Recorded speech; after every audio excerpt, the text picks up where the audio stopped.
Braille পদ্ধতির কথা আপনারা নিশ্চয়ই জানেন। দৃষ্টি প্রতিবন্ধী যারা হন তাদের পড়াশুনো করার জন্য এই পদ্ধতি কাজে লাগে। তবে এই পদ্ধতি আবিষ্কারের ইতিহাস কি তা কি আপনি জানেন? চলুন জেনে নিই এই অজানা ইতিহাস। লুই ব্রেইল এই পদ্ধতি আবিষ্কার করেন। তার জন্ম ফ্রান্সে।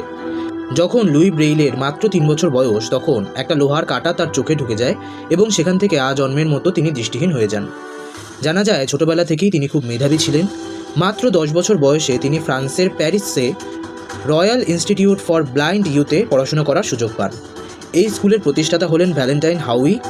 তিনি দৃষ্টিহীন ছাত্রছাত্রীরা যাতে ভালোভাবে পড়াশুনো করতে পারে, অক্ষর চিনতে পারে, সেই জন্য একটা পদ্ধতির আবিষ্কার করেছিলেন।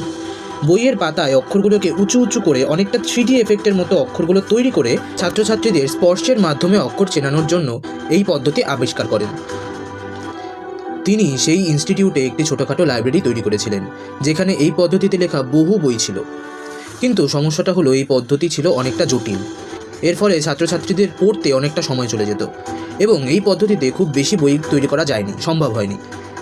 লুই ব্রেইল সেখানে পড়াশোনা শুরু করার পর থেকে এই অভাবটা বুঝতে পারে যে আরও বই কেন নেই। এই পদ্ধতিতে যদি আরও বই তৈরি করা হতো তাহলে তো ছাত্রছাত্রীরা আরও পড়াশোনার সুযোগ পাবে, আরও ভালো মতো পড়াশোনা চালিয়ে যেতে পারবে। সাল 1821।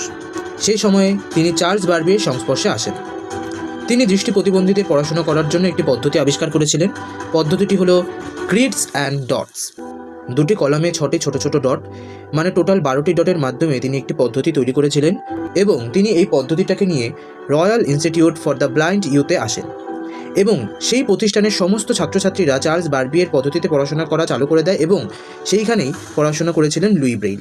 এই পদ্ধতি শিখে তিনি নানাভাবে এই পদ্ধতির ওপর এক্সপেরিমেন্ট করতে থাকেন যাতে এই পদ্ধতিটি আরও ইমপ্রুভমেন্ট করা সম্ভব হয়। তখন তার বয়স মাত্র 12। এই 12 থেকে 15 বছর বয়স পর্যন্ত তিনি এটা নিয়ে নানা গবেষণা করেন এবং 15 বছর বয়সে এসে সাল 1824 তখন তিনি এই পদ্ধতি সহজসাধ্য করে তোলেন সবার জন্য। এই সম্পূর্ণ পদ্ধতিটি তিনি মাত্র 6টি ডটের মধ্যে নিয়ে আসেন। এর ফলে ছাত্রছাত্রীদের জন্য লেখাপড়া অনেক সহজ হয়ে যায়, তারা অত্যন্ত তাড়াতাড়ি পড়াশোনা বুঝতে পারে।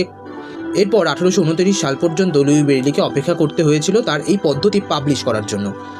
সাল 1837 তিনি আরেকটু আপডেটেড ভার্সন পাবলিশ করেন এবং জানা যায় এই ভার্সনটাই আজও পর্যন্ত রয়ে গেছে।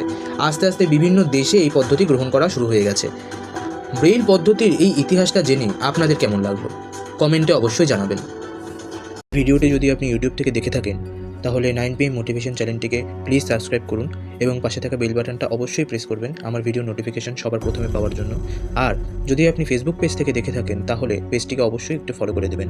নমস্কার, দেখা হবে আবার এমনই কোনো এক ভিডিওর সঙ্গে রাত্রি 9টায়।